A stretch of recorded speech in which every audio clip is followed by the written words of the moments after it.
el misterio de la oración. Continuamos en este año del 2005 con esta serie y hoy tenemos como tema la santificación en la oración. En la primera carta del apóstol Pedro, capítulo 1, versículo 13 al 17, la Biblia dice: por tanto, ceñid los lomos de vuestro entendimiento, sed sobrios y esperad por completo en la gracia que se os traerá cuando Jesucristo sea manifestado. Como hijos obedientes, no os conforméis a los deseos que antes teníais estando en vuestra ignorancia, sino, como aquel que os llamó es santo, sed también vosotros santos en toda vuestra manera de vivir. Porque escrito está: sed santos, porque yo soy santo. Y si invocáis por Padre a aquel que sin acepción de personas juzga según la obra de cada uno, conducíos en temor todo el tiempo de vuestra peregrinación. La doctrina de la santidad y de la santificación podría considerarse de las más importantes y de las más vitales que existen en la vida cristiana. Simplemente porque la palabra santo es una de las palabras más mal interpretadas por casi todas las religiones, porque cuando la mayoría de las personas escucha la palabra el Dalai Lama es un hombre santo, o fulanito de tal lo hicieron santo, o esa persona es una persona santa, inmediatamente la asocian, la palabra santo, con una persona que no ha roto ni un plato, que no ha hecho nada malo en el pasado, ni que tampoco está haciendo algo malo en el presente. La Iglesia romana designa a las personas que son investigadas después de la muerte, que si se les comprueba que hicieron milagros y se portaron bien, los beatifican. La doctrina de la canonización. Sin embargo, todos estos conceptos erróneos tienen una sola raíz: ignorar la palabra de Dios. La Biblia define claramente como santos a todas aquellas personas vivas, pero bien vivitas, que han creído y recibido al Señor Jesucristo como su Señor y como su Salvador. Permítanme darles 5 ejemplos rápidamente, no abran su Biblia, se los voy a leer. 1 Corintios 1:2, a la iglesia que está en Corinto, a los santificados en Cristo, llamados a ser santos, con todos los que en cualquier lado invocan el nombre de nuestro Señor Jesucristo, Señor de ellos y nuestro. Al introducir su carta a los Corintios, el apóstol Pablo les llama santificados en primer lugar, apartados o separados y llamados a la santificación con todos los que en cualquier lugar del mundo invocan el nombre del Señor Jesucristo. En la segunda carta a los Corintios 1:1, Pablo, apóstol de Jesucristo por la voluntad de Dios, a la iglesia de Dios que está en Corinto, con todos los santos que están en Acaya. Dios a través de Pablo les llama santos a personas que están vivas y que en aquel entonces vivían en la región de Acaya. Filipenses 1, versículo 1, Pablo, apóstol de Jesucristo por la voluntad de Dios, a los santos y fieles que están en Filipos. Efesios 1, versículo 1, Pablo, apóstol de Jesucristo por la voluntad de Dios, a los santos y fieles que están en Éfeso.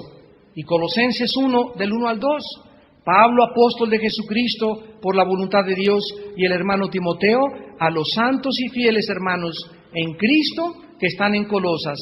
Estos solamente son algunas de las introducciones de las cartas del apóstol Pablo para demostrarnos la gran verdad de que todos los cristianos somos llamados en esta vida santos.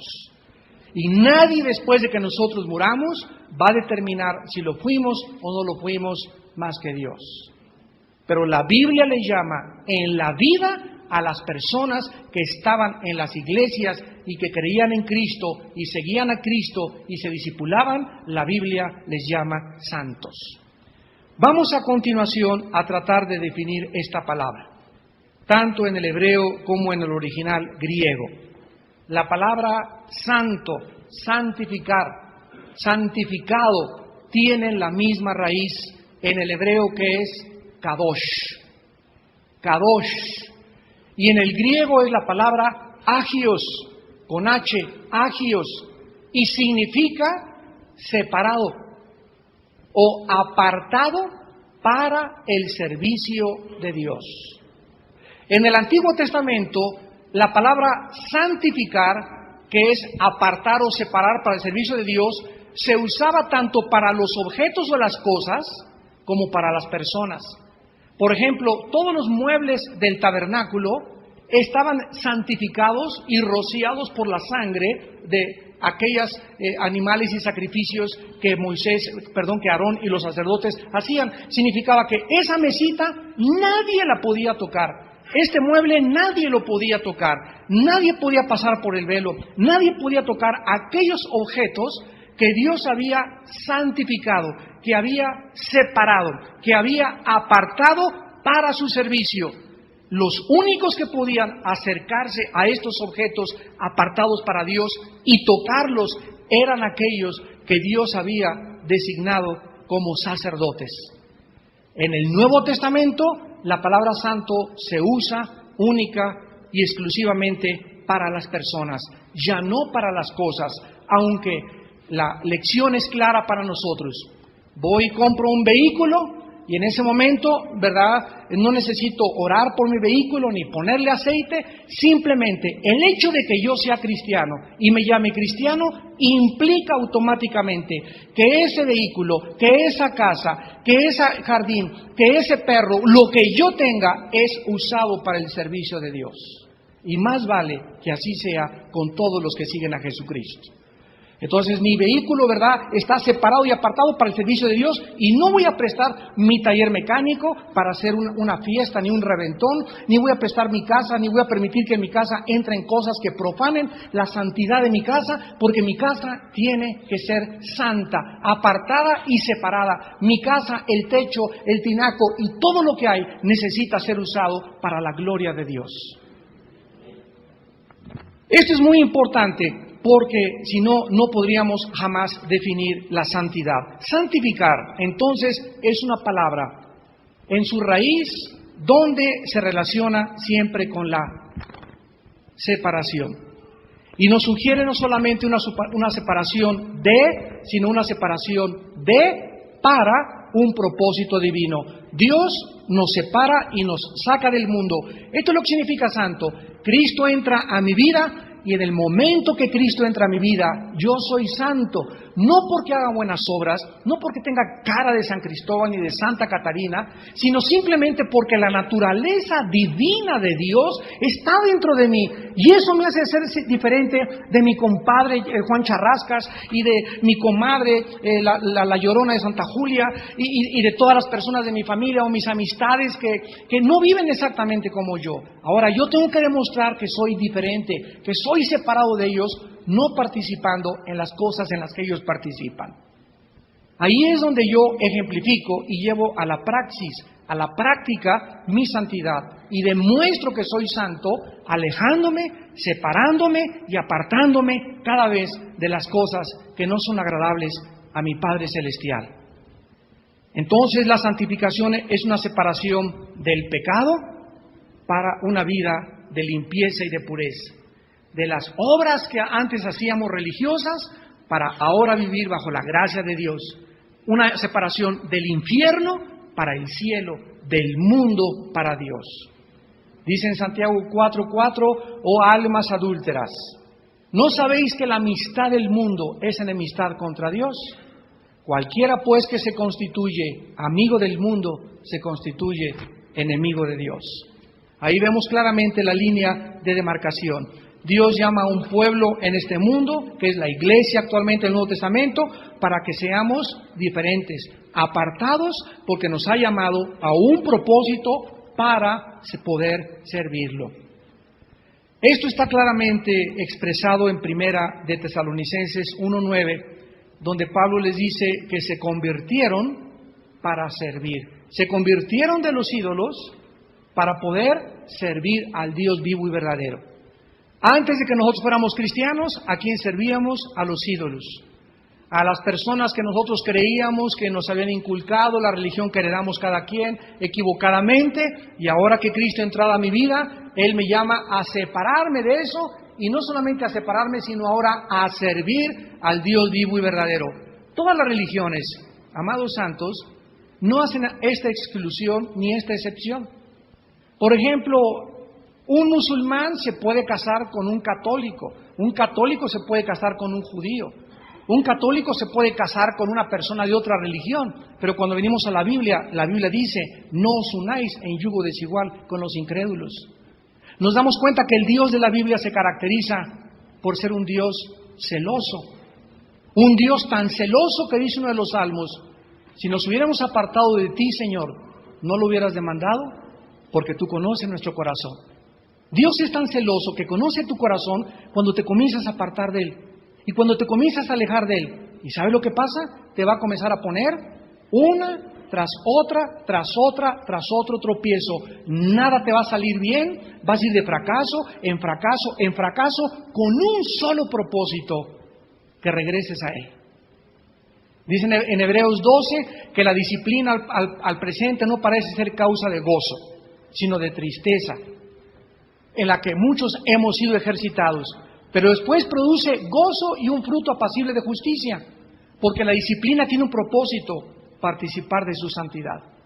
Todas las cosas malas que nos puedan suceder en la vida tienen un propósito, acercarnos a Dios, hacer que regresemos a Dios, Dios nos quiere hacer entender que solo en su presencia hay plenitud de gozo, que solo en su presencia mi alma puede descansar, que solo Él puede satisfacer los anhelos más profundos de mi corazón. No periquita, ni mi comadre, ni el dinero, ni mis negocios, ni mis viajes, ni las mujeres, ni el sexo, ni el alcohol, ni nada. Es Dios el que nos anhela y el que hace que nosotros nos volvamos a Él.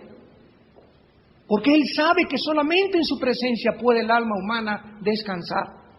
Fuera de Dios tu alma nunca tendrá descanso ni reposo. Y podrás ganar 1,000 y 10,000 y ser famoso y ganar la candidatura a Miss México y ser el mejor artista y salir el premiado de Big Brother y llegar a presidente de la República y juez y magistrado y jefe y llega al límite que tú quieras de éxito en la vida. Allá arriba, eso que tú alcanzaste te va a marear, te va a descomponer, te va a echar a perder. Y ahí te darás cuenta cuando estés en el éxito, cuando tengas eso que tú querías. Pues ya tengo mi Mercedes, a los 15 días ya te cansaste del Mercedes. Y ya tienes tu BMW y te vas a cansar de él. Ya tienes esa casa que querías, ya tenías esa mujer que querías, ya tenías ese hombre que querías y te vas a dar cuenta que sigues vacío, que sigues frustrado, que sigues confundido. Porque Jesús dijo, de esa agua volverán a tener sed.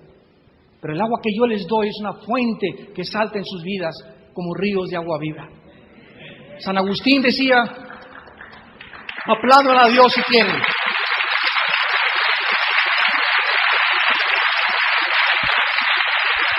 San Agustín decía, Padre, tú nos creaste para ti y nuestra alma no tendrá descanso más que en tu presencia. Fuimos creados para conocerle, es el propósito de nuestra vida.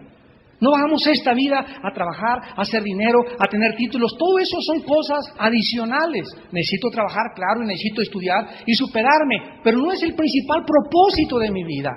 Y si lo convierto en el principal propósito de mi vida, voy a vivir frustrado, porque fuimos creados para conocer a Dios. Esto lo expresó Jesús en Juan 17:3. Esta es la vida eterna, que te conozcan. Que te conozcan a ti, al único Dios verdadero, y a Jesucristo, a quien tú has enviado.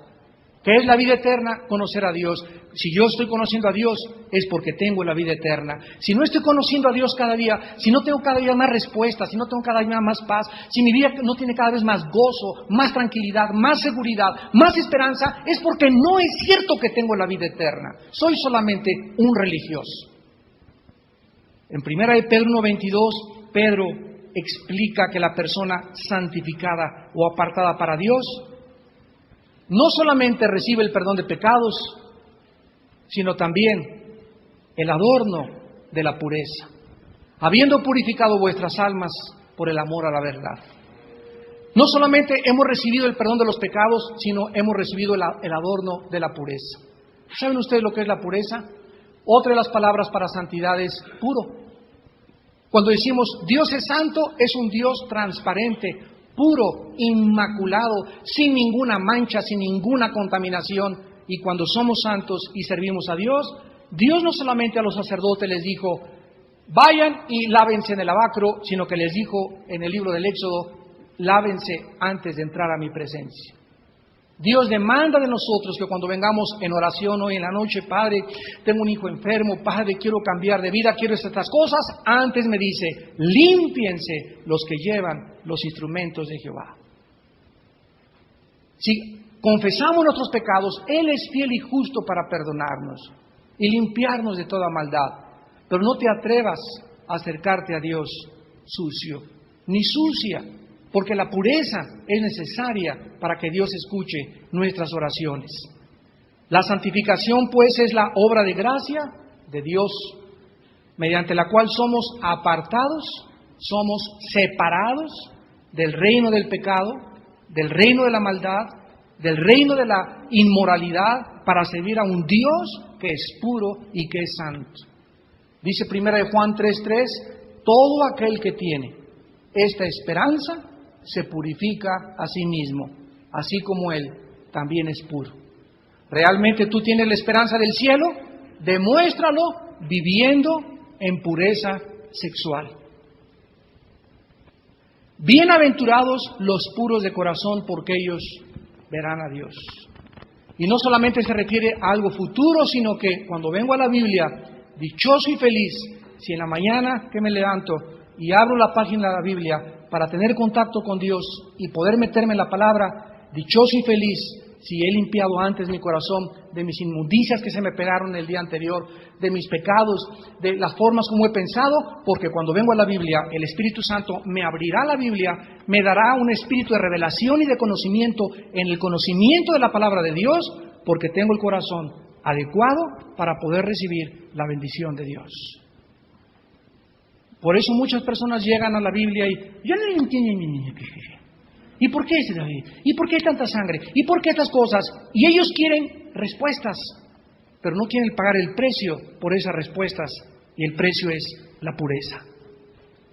¿Y por qué la predestinación? ¿Y por qué de los ángeles? ¿Y por qué aquellas cosas? Y esas personas dichosas son cuando preguntan con un corazón puro, y no meramente para enriquecer su intelectualidad y satisfacer su ego. Dios no satisface el ego de nadie, ni el intelecto de nadie.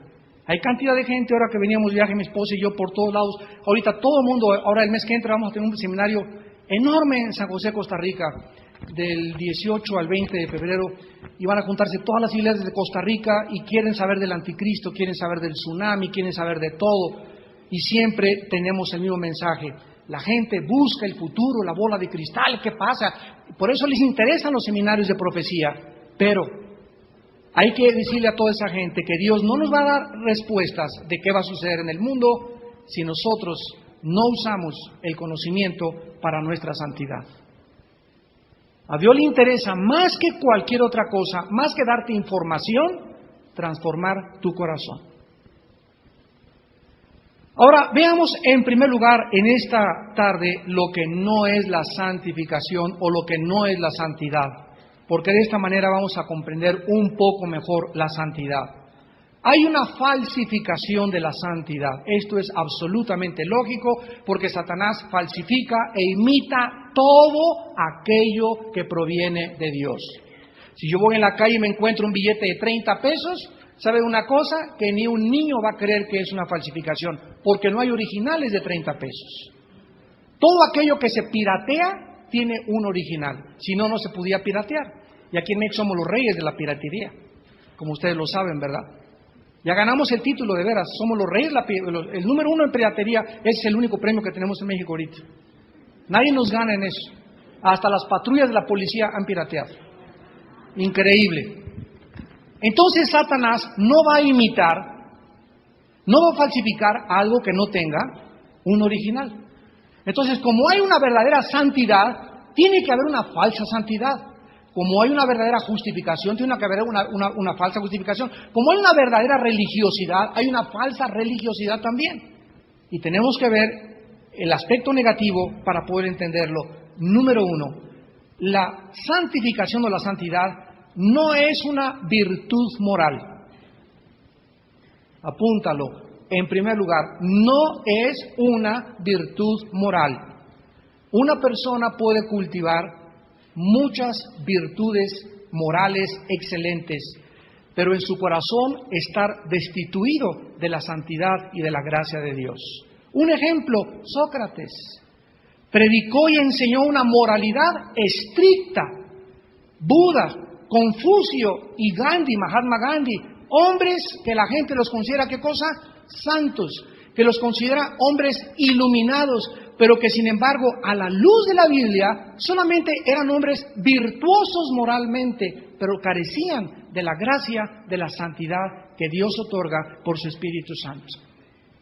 Los fariseos en tiempos de Cristo eran hombres impecables ante la sociedad. Yo, adúltero, para nada, tengo a mi esposa, yo no me he divorciado, yo robar tampoco. Vestían vestiduras con filigranas para que todo el mundo los viera y andaban buscando siempre a todos, yo soy mejor que tú, soy más santo que tú. Y aparece Jesús en el escenario y les llama sepulcros blanqueados. Esto nos habla que hay una religiosidad que es falsa. Que hay personas que porque tienen una religión o porque andan en una religión o porque tienen un título religioso o eclesiástico, ya aparentan que son santos y sin embargo Dios ve el corazón. Dios ve el corazón. ¿Qué es un sepulcro blanqueado? Ve a un cementerio y lo comprenderás. Por arriba una lápida con flores, perfumado y todo, destápalo, podredumbre, huesos y gusanos. Entonces, estos hombres tenían la apariencia de piedad por fuera, pero por dentro su corazón, amargados, resentidos, sin perdonar a la gente, sin creer en el amor, sin creer en las esperanzas, sin creer en las cosas buenas que Dios ama, pero por afuera manifestaban una falsa santidad. Una persona, sin embargo, puede llegar al grado de odiar el mal. Ay, yo divorciarme, yo ver pornografía, yo matar, yo no soy Caro Quintero para ser narcotraficante, esos sí son asesinos, yo soy un buen hombre, yo soy una buena mujer y vivir una vida moralmente aceptable ante la sociedad. Pero sin embargo Dios no reconoce ningún mérito en las buenas obras humanas producidas por la carne. Dice en Isaías capítulo 64, versículo 6, el profeta. Isaías 64, versículo 6. Si bien todos nosotros somos como suciedad, y todas nuestras justicias como trapo de inmundicia, y caímos todos nosotros como la hoja, y nuestras maldades nos llevaron como el viento. O sea que si alguien va a venir a la cruz de Cristo y le va a decir, Señor, mira, el asilo que hice para los ancianitos, yo soy el charro cantautor y hice un huerfanatorio para los niños, Señor, y yo soy una persona, soy narcotraficante, pero esa parte de la villa yo di el dinero para que la levantaran, Señor. Yo soy adúltero, tengo mis amantes escondidas y ante la sociedad nadie sabe que tengo un amante, pero Señor, el diciembre me disfrazo de Santa Claus y le doy dulces a los niños. Y hay cantidad de personas que de esta manera creen que por ciertas buenas obras que ellos hacen, o mandamos al tsunami gran cantidad y altruismo, y se mandaron millones, y ahorita está en una competencia en el mundo a ver qué país es el más altruista y el más grande benefactor para demostrar que son los mejores. Y es una santidad falsa, es una virtud moral falsa que Dios odia, porque lo hacen para lucirse enfrente de los demás, para exhibir su apariencia delante de los demás, para poder ser reconocidos como benefactores delante de los demás y al mismo tiempo limpiar sus conciencias ante la sociedad y que no los clasifique como narcotraficantes, prostitutas o borrachos. Pero la Biblia dice que todas esas buenas cosas, cuando llegamos a la cruz del Calvario, no puedo llegar con nada, porque Dios me dice, ¿ves esta jerga? A ver, métela al basurero y hazle así a la jerga. Todo lo que has hecho se compara a este trapo inmundo y sucio. Así es, porque si hubiera alguna buena cosa que tú hicieras que recibiera mérito alguno, mi muerte fue en balde. Cristo muere en la cruz para darnos Él la santidad y la justificación por la fe. Cristo muere para que yo me acerque a la cruz y le diga, Padre Santo, ten misericordia de mí. Soy un pobre renacuajo, inmundo, sucio, mis pecados, nada de lo bueno que he hecho merece ni siquiera que me aceptes. Acéptame no por mis méritos, no por mi religiosidad, no por mis buenas obras. Acéptame, Señor, por tu misericordia y por tu gracia nada más. No merezco ser perdonado, Jesús, pero por tu gracia y porque tú pagaste por mí, yo te acepto que entres a mi corazón y que me salves. Y que me cambies y que me transformes. Y esto es lo que significa verdaderamente la justificación por la fe. Dichosos y felices los pobres en espíritu, porque ellos verán a Dios. ¿Qué significa esto? Los que se acercan a la cruz, reconociendo su pobreza espiritual, su mundo harapiento espiritual, porque Dios entonces me dice, gracias, porque venimos a la cruz a abrazarnos y que Dios tenga misericordia de nosotros. Hay una santidad horrible, ¿verdad?, como la que practicaban los estoicos discípulos del maestro griego Zenón en el año 280 a.C. En Hechos 17-18, estos estoicos eran personas prominentes con una elevada moral, sin embargo, enemigos del apóstol Pablo. Hechos 17-18. Hay cantidad de gente que dice eso, ¿verdad? Yo soy religioso, yo soy aquello. Pero hay una característica que es importante. Dice 1 Juan, cualquiera que odia a sus hermanos no ha pasado de muerte a vida. En esto se caracterizan los hijos de Dios. 1 Juan capítulo 3, en que amemos los unos a los otros. Si tú te dices cristiano y agredes a otro hermano tuyo en la fe, o hablas mal de otro hermano tuyo en la fe, y tienes en tu corazón rencor y amargura contra un hermano en la fe, y le lanzas lanzas y flechas, tu religiosidad y tu santidad son falsas. Porque en esto conocemos que hemos pasado de muerte a vida, en que nos amemos los unos a los otros. Los Saúles les envían lanzas a los Davides. Los que son de la carne persiguen a los que son del Espíritu. Y si tú eres espiritual, sabes que si es tu hermano, no estás agrediendo a tu hermano, estás agrediendo al cuerpo de Cristo, porque somos miembros de su cuerpo y de su carne. Hacernos daño entre nosotros, lastimarnos entre nosotros, hablar mal de otra iglesia, no importa qué denominación sea, es lastimar al cuerpo de Cristo. Nuestra lucha no es contra sangre y carne, no es contra ellos, es contra los que están detrás de ellos. Yo no puedo agredir a una persona que dice que es mi hermano en Cristo porque lastimo a mi cuerpo. Cuando uno es padre, ¿qué anhela uno como padre? Que nuestros hijos se lleven bien, ¿no es verdad? Si ves a un hijo que agrede y agrede al otro, te va a partir tu corazón, me va a partir mi corazón. ¿Por qué? Porque queremos que nuestros hijos se lleven bien. Entonces, si ellos realmente quieren agradarme a mí como su padre, tengo que ver en ellos que se lleven bien, que se edifiquen unos a otros, que se amen los unos a los otros, que se levanten los unos a los otros cuando alguien está caído. Lo mismo nuestro Padre Celestial. Cuando nos peleamos entre nosotros, lo ofendemos y lo entristecemos. En segundo lugar, la santidad no es una mera práctica religiosa. Las personas religiosas externamente realmente son lámparas sin aceite, nubes sin agua, estatuas sin vida. Profesan estar vivos y están muertos, sepulcros blanqueados. Jesús dijo en Marcos capítulo 7, versículos del 6 al 7, hablando de la falsa religiosidad. Dice Marcos 7, versículos del 6 al 7. Respondiendo él les dijo a los fariseos hipócritas: bien profetizó de vosotros Isaías, como está escrito: este pueblo de labios me honra, mas su corazón está lejos de mí. Pues en vano me honran enseñando como doctrinas mandamientos de hombres. Versículo 9, les decía también, invalidáis el mandamiento de Dios para guardar vuestra tradición. Y en Mateo 23, versículo 27, el Señor Jesucristo les dijo, ¡ay de vosotros, escribas y fariseos hipócritas! Sois semejantes a sepulcros blanqueados, que por fuera la verdad se muestran hermosos, mas por dentro están llenos de huesos, de muertos y de toda inmundicia. Detrás de una cara santa debe existir un corazón santo. No solamente aparentes llegar a la iglesia con cara de Santa Catarina, ni de San Josefo, sino que detrás de esa cara que tú llevas así, te gana Bin Laden, fíjate. Esa se llama la otra cara de la maldad. Antes la maldad era Al Capone con esas cejas así, esas miradas profundas, ¿verdad? John Dillinger y los asesinos.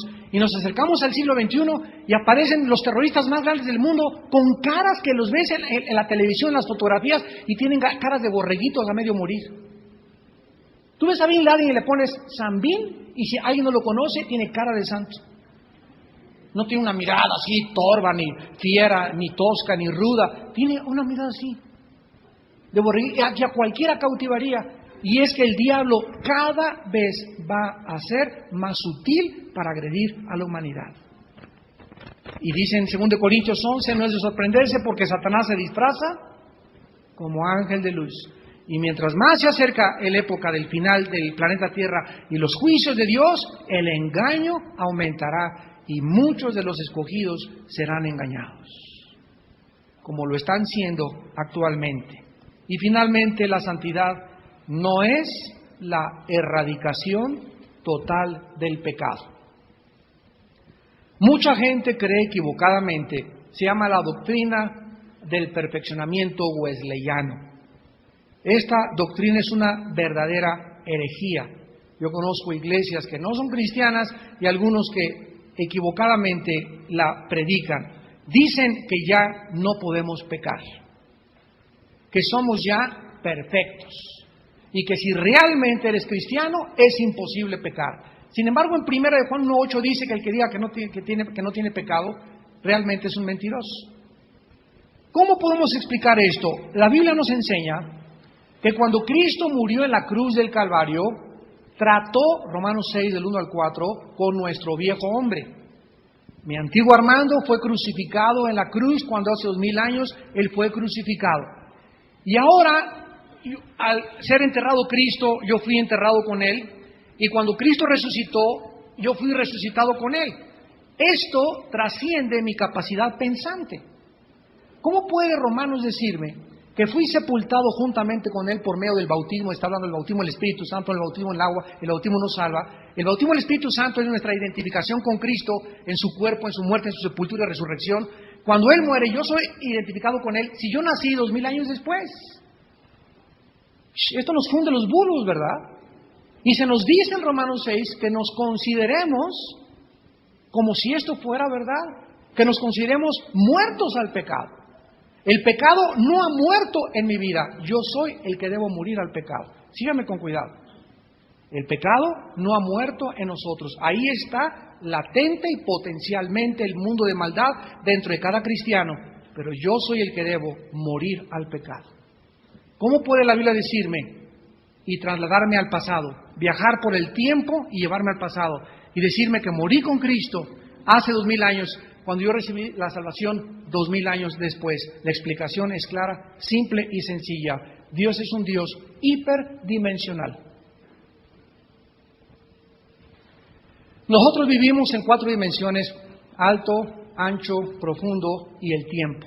Alberto Einstein estableció la 4ª dimensión como el tiempo. Entonces somos seres cuadridimensionales. ¿Qué cosa es el tiempo? Es una medida, ¿verdad?, relativa en cuanto al movimiento de la Tierra. El tiempo para nosotros es un movimiento de la Tierra sobre su eje 23 grados y medio, y cada vez que la Tierra le da una vuelta es un día, porque tarda 24 horas y 365 días, horas y minutos alrededor de su viaje del Sol. Eso es un año para nosotros. Y así, en este movimiento, fenómeno, medimos nosotros el tiempo. Dios está fuera de esto. El tiempo no existe. El tiempo es, como Albert Einstein lo comprobó, relativo. La teoría de la relatividad, E igual a mc al cuadrado. Dios no existe en el tiempo. Para Dios no existe el pasado, el presente, el futuro. Cuando llegamos al cielo, Pablo parece que estuvo 2 horas en el cielo. Y aquí han pasado 30 siglos y en el cielo no pasa el tiempo como transcurre aquí. Entonces la Biblia es el único libro que yo he leído que trata con el pasado, el presente y el futuro en una esfera hiperdimensional. La Biblia nos habla de lo que antes del tiempo era, cuándo comenzó el tiempo, qué es el tiempo. En Apocalipsis dice, y el tiempo terminó, y ahora vienen las cosas y la creación nueva, los cielos y la nueva tierra. Entonces, cuando yo entiendo esto, significa que realmente en Cristo yo morí, aunque no estaba físicamente en el tiempo con Cristo, espiritualmente yo morí junto con Él, porque así lo declara y así lo considera Dios. Es más, Dios le dijo a Jeremías, antes de que nacieras te conocí. ¿Cómo puedes conocer algo que no existe? ¿Cómo puedes conocer algo que no ves? ¿Cómo puedes conocer algo que no ha entrado a las 4 dimensiones de nuestro tiempo? Antes de que tú nacieras, Dios te conocía. Espérame, Señor, ¿cómo que me conocías? ¿Qué me conocías? ¿La nariz? Cuando tenía 6 años, cuando tenía 20 años, con mis papás, mi mamá, te conocía todo, chaparrín. Te conocía absolutamente todo, dónde ibas a nacer, con quién ibas a nacer, cuáles iban a ser tus papás, qué problemas ibas a tener, todo absolutamente. Y cuando estabas ya fertilizado el esperma de tu padre con el óvulo de tu madre, te santifiqué y te di por profeta a las naciones. O sea que mientras Jeremías estaba siendo desarrollado en el vientre de su madre, primero el cigote, el feto, después ya el bebé, Dios ya tenía un programa, un propósito para ese varón de Dios, igual que para tu vida y mi vida. ¿Qué mente puede comprender la sabiduría y los pensamientos que trascienden y que son más altos que los cielos para nosotros, para que podamos comprender a Dios? Sin embargo, están plasmados en la Biblia. Y dicen Daniel 12 que en los últimos tiempos los entendidos entenderán todas las cosas. ¿Por qué tú no entiendes? ¿No te has preguntado eso? ¿Por qué sigo tan burro en la Biblia? ¿Por qué no sigo tan emprender? ¿Por qué tengo ya 5 años en Cristo, 10 años en Cristo? No entiendo todavía ni a Juan. Me meto a Ezequiel y creo que son platillos voladores los querubines. ¿Por qué sigues así de bruto, como decía mi abuelita? Te voy a decir por qué. Porque no tienes pureza ni santidad. ¿Por qué no he visto mi vida revolucionada y ahora sé que cuando oro puedo sacudir los cimientos de la tierra, del infierno y del cielo? ¿Has podido llegar a esa convicción que dice Efesios 3:20, sabiendo que Él hace las cosas mucho más abundantemente de lo que le pedimos entendemos, según el poder que actúa en nosotros? ¿Has llegado a esa realización en tu vida que ya no le tienes miedo a nada? Le sonríes a todo, no le tienes miedo ni que te apuñalen, ni que te traicionen, porque tienes un Dios que es tu escudo, tienes un Dios que ha prometido nunca dejarte, que Él va a pelear tus batallas, que Él te va a sacar adelante, que tiene para ti bendición, abundancia de gozo, abundancia de seguridad. Y esto es lo que nos hace más que vencedores. Pero ¿qué es lo que nos da esa fuerza vital? ¿Qué es lo que nos da esa energía, esa esperanza? La santidad. La santidad. Vivir cada vez más apartados del pecado. Morir cada vez más a nuestra carne y a nuestros deseos pecaminosos. Tener un control cada vez más fuerte de nuestros pensamientos. Y poder llevar cautivo todo pensamiento a la obediencia a Cristo Jesús. Esto es lo que Dios tiene para nosotros. Pídanme, dice Dios, y les abriré las ventanas de los cielos. Imagínate nada más las ventanas de los cielos de cabo a rabo. La inmensidad del cielo dice, lo abriré Dios y derramaré bendiciones sobre ustedes hasta que sobreabunden. Pero Dios es igual que los padres. Hay hijos a quienes nosotros los padres no les podemos dar los que quisiéramos darles. ¿Por qué? Porque no han sido responsables, porque tienen una vida equivocada, porque si tú les das aquello que creen que les va a hacer bien, los va a echar a perder. Y así es Dios con nosotros. Tantas cosas que Dios quiere darte y es tus pecados lo que le impiden regalártelo, ofrecértelo y dártelo por su gracia. Pero dice la Biblia, clama a Dios y responderé y te enseñaré cosas grandes y ocultas que tú no conoces. La santidad no es la erradicación total del pecado. Y veamos dos pasajes rápidamente para terminar. En Gálatas 5,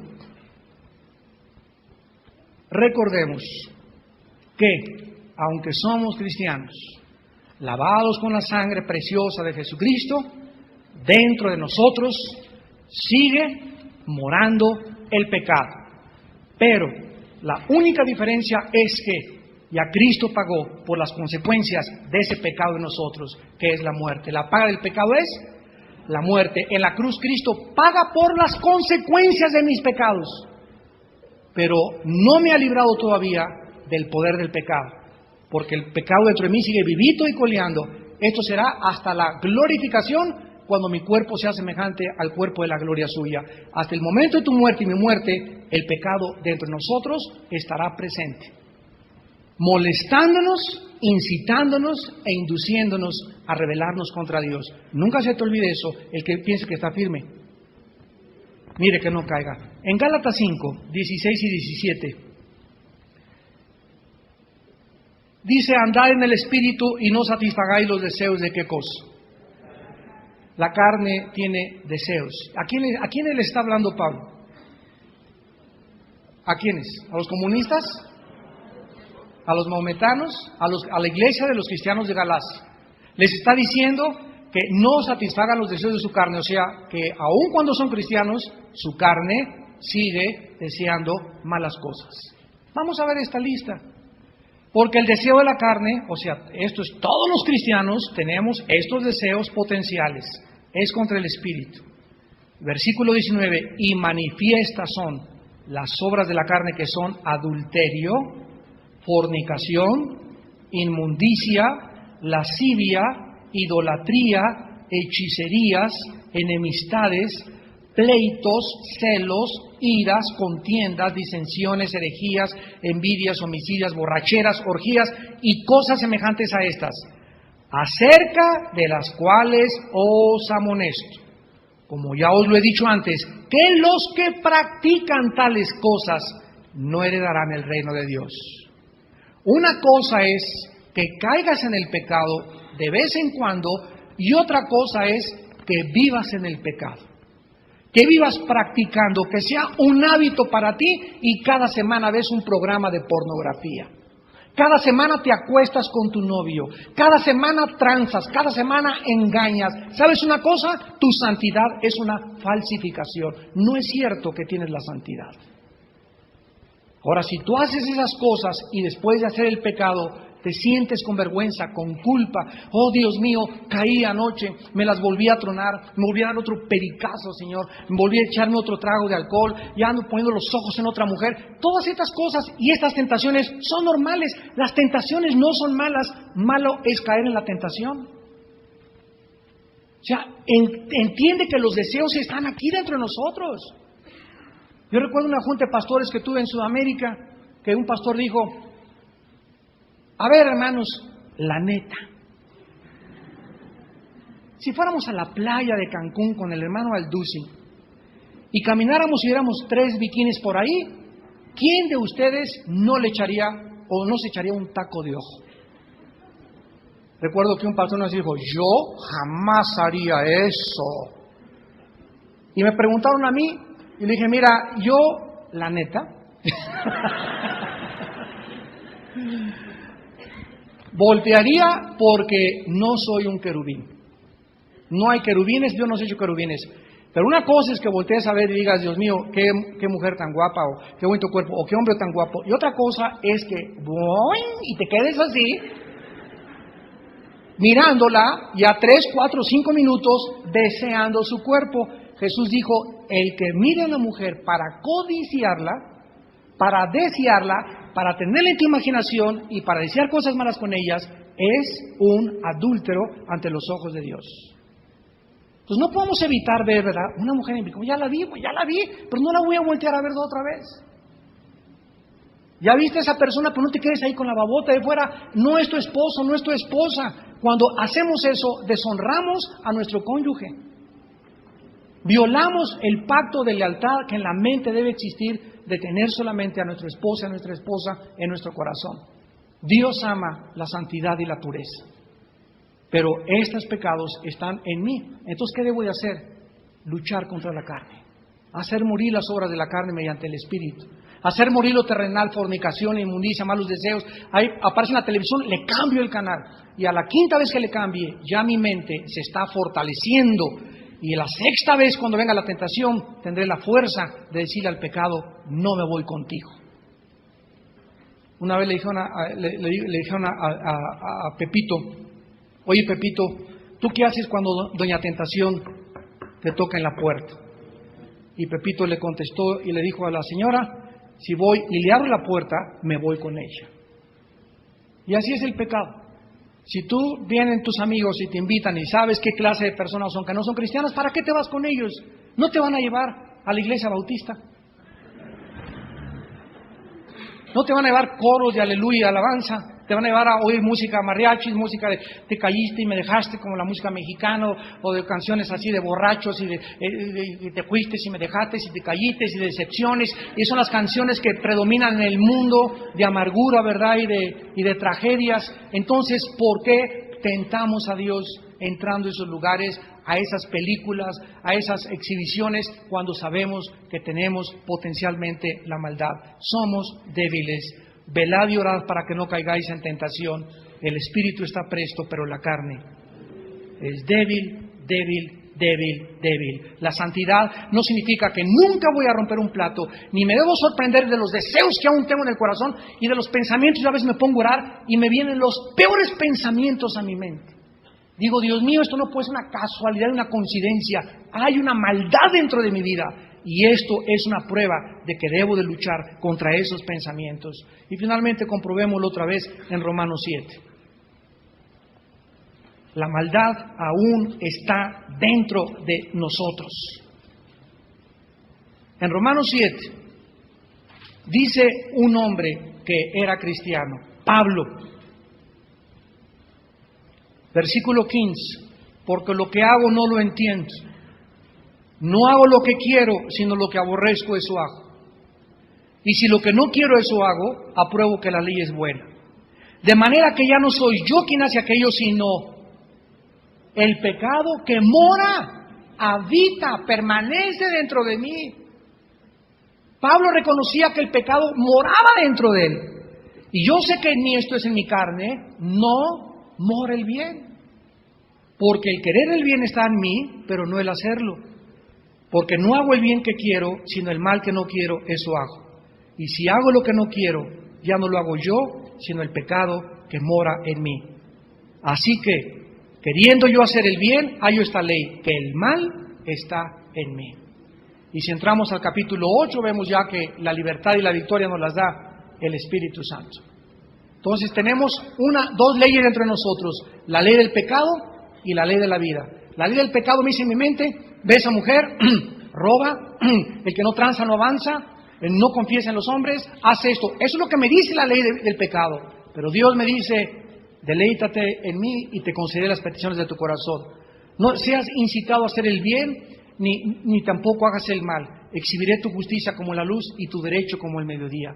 Echa toda tu carga sobre de mí, porque yo tengo cuidado de ti. Todos los días tengo que hacer una decisión. ¿Creerle a quién? ¿A lo que me dice el pecado o a lo que me dice Dios? En las decisiones que yo haga todos los días, demostraré cuánto he crecido y madurado espiritualmente. Por eso dice Pablo a Timoteo, ejercítate en la piedad. Es un ejercicio diario. Si agarras las pesas y diario, dale, te va a crecer el músculo. Si diario le dices al pecado, no, dentro de ti va a crecer el Espíritu Santo, el hombre nuevo, y vas a tener el poder de derrotar el pecado. Oremos. Padre, te damos gracias en esta noche porque nos sigues hablando, edificando, exhortando y consolando. y mostrándonos la necesidad de tomar en serio la Biblia, de guardar tus mandamientos con el poder y la gracia que el Espíritu Santo nos da para hacerlo, y de que si invocamos por Padre aquel que sin acepción de personas juzga a cada quien según sus obras, conduzcámonos en temor durante todo el tiempo de nuestra peregrinación. La Biblia le llama a esta vida no una vida permanente, sino un peregrinar. Somos peregrinos de acuerdo a Dios por este mundo. Vamos de paso. Y como esta vida es tan corta, no podemos desaprovecharla. Tienes solo una vida para gastarla en lo que tú quieras. Pero una vez que la gastas, ya no la puedes nunca recuperar. Y tu vida sigue pasando y los años pasando y sigues igual. Dios te culmina en esta noche y te dice: arrepiéntete de tus pecados.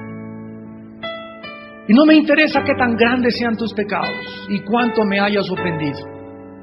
Si fueren como el carbón de negros, como la blanca lana vendrán a ser. Vuélvete a mí, dice el Señor, y seré amplio en perdonarte y tener misericordia de ti, porque te amo y te he amado con un amor eterno. Padre, gracias te damos porque ninguno de nosotros aún ha muerto. Oímos que están muriendo en números increíbles en el mundo. Tragedias donde 150,000, 200,000 seres humanos en segundos desaparecen de la tierra. Pero nosotros seguimos vivos. Y te damos gracias porque si estuviéramos muertos, ya no podríamos hacer la decisión que podemos esta noche hacer por ti. De vivir para ti, de conocerte, de entender que la vida es una apariencia y vanidad de vanidades, que nada nos puede satisfacer más que tu presencia, y que en tu presencia hay plenitud de gozo. En esta noche, si hay alguna persona o algunas personas que han descubierto que no tienen esta santidad, ni esta pureza, sino que simplemente viven una religiosidad falsa, en esta noche Dios te llama a que vengas a la cruz. Y Él no quiere castigarte ni juzgarte, te quiere perdonar y lavar con su sangre preciosa. Y mostrarte cuánto te amó en la cruz y cuánto te seguirá amando si tú le entregas tu corazón en esta noche y vienes y le pides perdón por todos tus pecados. Mas yo os digo, dijo Jesús, que si no te arrepientes, morirás en tus pecados. Las personas que esta noche quieran hacer esta decisión por Dios, ustedes que nos ven por la televisión también, ahí desde donde estés, dile a Dios estas palabras: Señor mío y Dios mío, estoy consciente de la brevedad de mi vida, que es muy corta mi vida, y que los años siguen pasando en mi vida y aún no te he conocido. Ahora creo que en la cruz tu santo Hijo Jesús pagó con su sangre por mis pecados. Creo que a los 3 días lo levantaste de los muertos y te pido que entres a mi corazón como mi Señor y mi Salvador. Sálvame, Señor, cambia mi vida. Quiero tener la seguridad en el día de mi muerte de que te pertenezco, de que soy tuyo, tuya, y que puedo vivir con esta tranquilidad y esta paz hasta el día que me llames a casa. Señor Jesús, entra a mi corazón como mi Salvador y te doy las gracias por la vida eterna que me das en esta noche por tu obra en la cruz. Amén. Amén y amén.